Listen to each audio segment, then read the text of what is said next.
Hello, magandang gabi sa inyo lahat mga kababayan ko. Shout out muna tayo bago tayo mag-proceed dun sa main topic natin mamaya.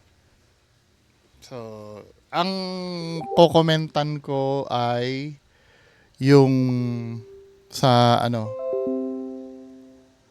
mhm. Ang kokomentan ko ay yung sa video ng Gayuma. So, ito yung mga comments. Kokomentan ko, yung re-replyan ko ng comment at shout out. Si Ma'am May Rivera, sabi nga ni Ma'am May Rivera, yung tiyan ng girl parang hindi naman buntis. Iba kasi ang tiyan ng buntis talaga. May pagkabanat ang skin. Oo nga no.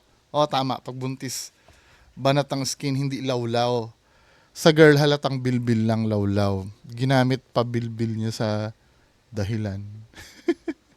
Sabi ni Sir Jeffrey Canlas Malonzo, hello sir, sa RTIA, iba ang name niya November.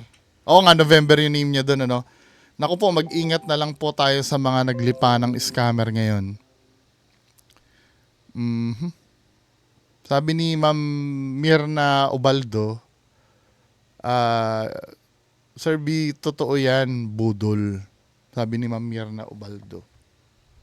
Sabi ni Sir Cholo Rocales, hello Sir Cholo Rocales, walang gayuma yan, nabuntis daw yung babae tapos magaling talaga yung babae magsalita. Exactly. Sabi naman ni Ma'am Mida kayo, hello Ma'am Mida kayo, hindi naman ganun itsura ng buntis, laylay yun yan. Laylay yung chat, taba po yun. Sabi ni Ma'am Herminia Yamazaki, greed is sakim. Oo, taba. Nag-struggle ako dyan kung anong meaning ng greed Sakim, yes. Magandang ano. Ganid, ito sabi ni Sir Mark J. Celeste. Ganid, meaning ng greed. Sabi ni Ma'am Clary Genius, natatawa ako dun sa nagrereklamo bakit pinopost ang video o dapat lakihan yung video. Ano to, watch party. Hindi kasi, minsan pag gusto nila yung nirereakan ko, gusto nila mapanood nila walang interruption. E di doon na lang sila, ah, doon na lang sila sa, sa mismong channel manood. Sabi nga ni Boss Bry Official, yung burger pika-pika yan sa reception para may kinakain yung guest habang inaantay yung couple. Pero parang ang weirdo pa rin, burger? Sa kasal? Or yan na siguro uso ngayon na hindi lang talaga ako aware. Burger? Sabi ni Highway Das, may tililing si ate. Sabi ni Dark Scarlet, greed means gahaman in Tagalog if not Oo, tama kayo. Yun yung hinahanap kong words Sakim, gahaman, ganid. Buti pa kayo, no? Sabing gano'n ni Sir or Ma'am Dark Scarlet, di naman sa pamimintas, kutis at itsura pa lang halatang di mayaman. Yung buhok nga niya bumaba na ang kulay. Hindi, ang iniisip ko kasi, di ba si Nancy Binay? Oy, mayaman si Nancy Binay kakutis niya kaya. Di ba yung mga Binay? Ganyan din ang kutis. Siguro kamag-anak yan ni FLM scammer, parehas ng diskarte, magaling magsalita. Sabi ni Sir Noel TV, Sir Bungo, alam na panood sa Tulfo. Nag-chat daw yung babae sa lalaki na buntis siya. At nagpakilala isang mataas na position sa NBI. At yun pamangkin daw ng isang senador. Tapos pati cellphone kinuha ng babae at babae nag-contact doon sa mga kaibigan. Nanghihingi daw ng cash. At talagang, balak nito talaga mambudol. Hello, Ma'am Nana Parsa. Kamusta na? Hahable kasi sa mga ibang taong gold digger. Shout out po. Shout out, Ma'am Nana Parsa. Sabi ni Astro Jaeger Ma'am TV, tiyan ba ng buntis yan? Feeling ko bilbil yan O, parang mali nga naman, yung niya, yung pagka-tiyan niya. Sabi ni Sir Christian Totep, kasama yata ni Kuya Red na nag-rugby yan Hello Sir Momong, malakas ang convincing power ng mga con artists, lalo dahil confident sila. Totoo to. Kaya nga sa name na con artist, di ba? Ano ba ang meaning, ano ba talaga ang ibig sabihin ng con artist? Con artist.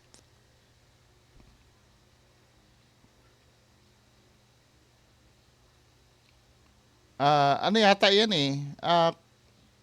Confident yata. Tama ba?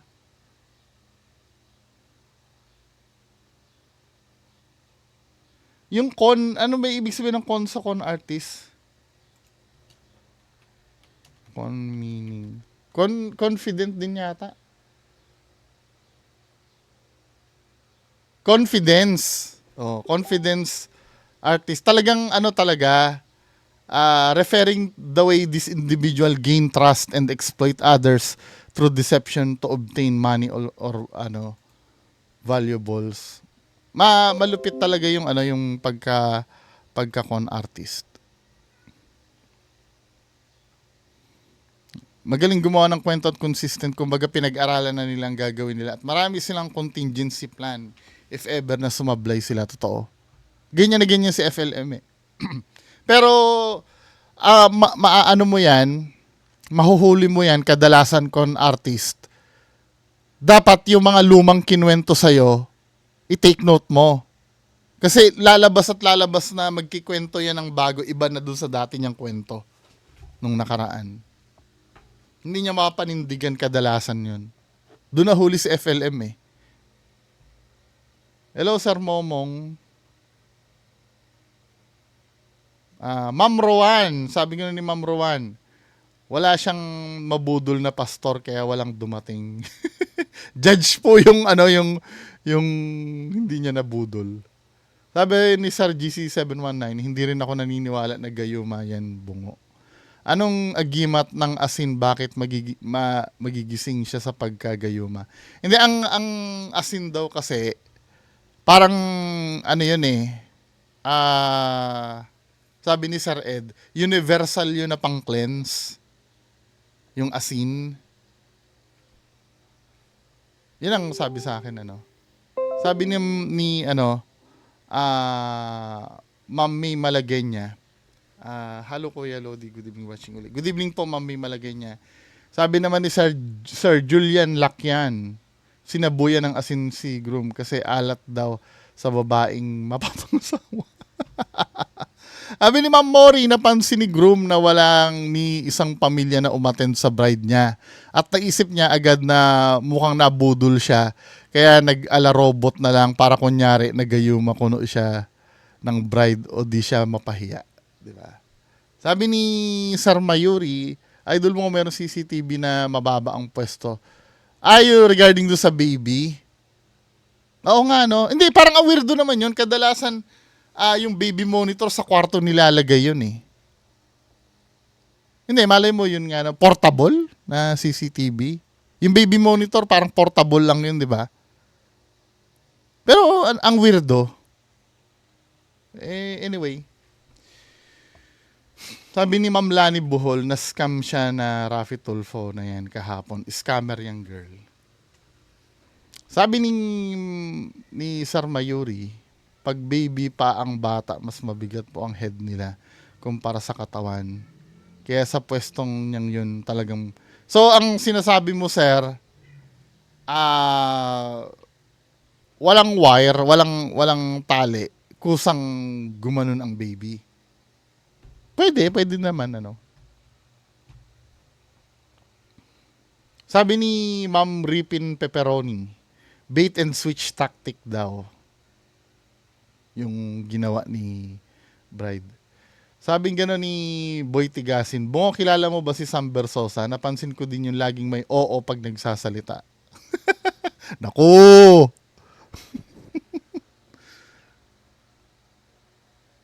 Ang okay na sana sa akin si Sam Bersosa eh. Kaya lang na-turn off ako dyan nung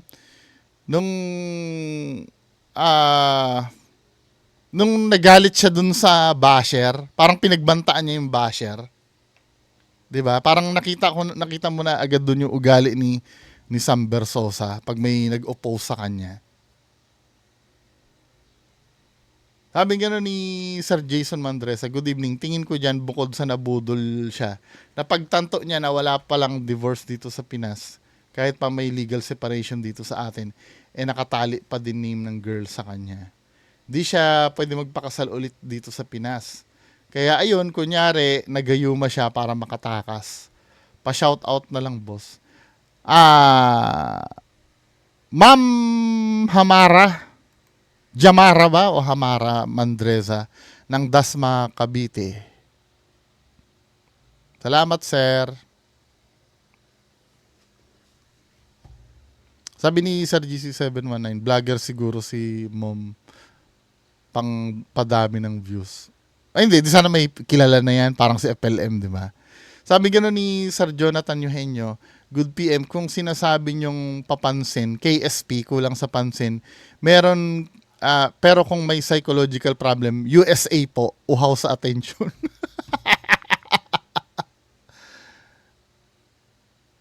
Sabing gano'n ni Ma'am Dallas, Dasal La Peru, a-attend ng kasal may dalang asin. Oo nga, no? Saan ka kumuha ng asin nung time na yon? A-attend ka ng kasal. Hindi, hindi, baka naman may dala-dala talagang asin. Kasi ako nagdadala ako lagi ng asin pag may exploration eh. Sa bagay, kasal yun eh, no? Ano yun, magdadala ka ng asin? Dahil doon? Oo nga, no? A-attend ka ng kasal may dalang asin. Saan nga ka pala kumuha ng asin? Hello, Sir Nick Fuentes, Nancy Binay daw. Kamukha kasi ni Nancy Binay. Sir Neil Lester, Idol, investigate naman sa Mount Makiling with Sir Ed. Malayo na yata yan, eh, no? Limitado lang ang budget, eh. O hindi ako nagpaparinig, ha? Baka sabihin nyo nagpaparinig.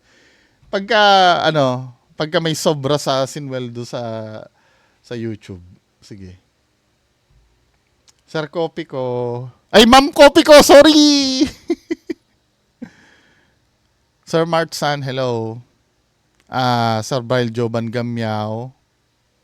Next video tayo. Dito sa pre-shoutout natin kagabi.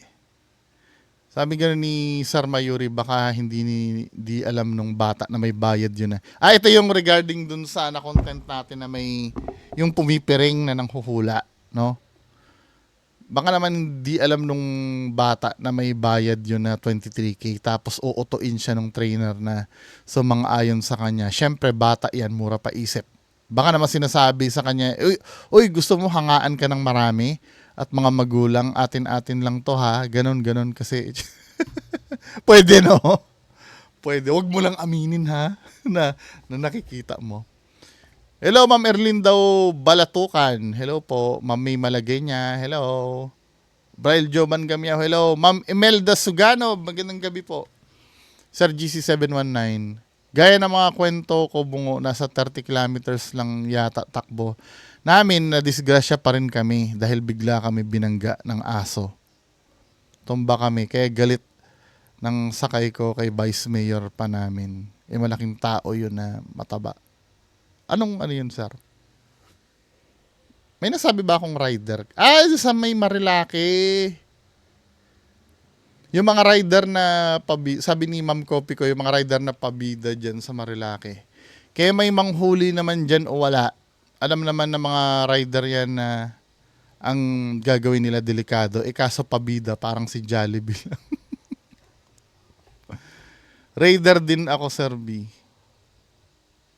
M3 lang ang MC ko. Anong M3? Hindi naman kasi ako masyado maalam dyan sa mga motor na yan.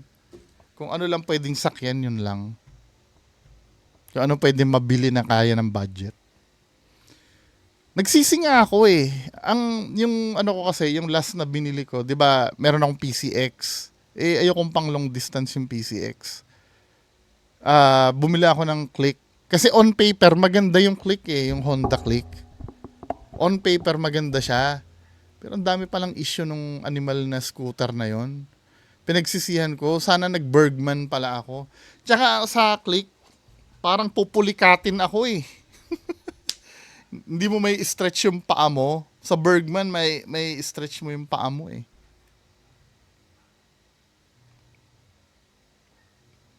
Sana yun na lang ang binili ko, no? Sabi ni Ma'am Eva Santos, good evening. Good evening, ma'am. Kamusta po kayo? Sabi ni Ma'am Kopi ko, halata naman nakakita niya. Kasi, bakit nakatingala siya? Kasi kaya niya ginagawa yun. Kasi nga para makita niya sa gap na nasa gilid ng ilong. Sabi ni Ma'am Cookie, boss, binanood ako ng lumang videos nyo, debate nyo kay Beams. Ay, nag-enjoy ako. May next pa ba yun? Wala na. After nun, hindi na siya nag-vlog. Anyway, mga kababayan ko, magandang gabi sa inyo. Proceed tayo ng alas 10 mamaya sa main content. Bye-bye!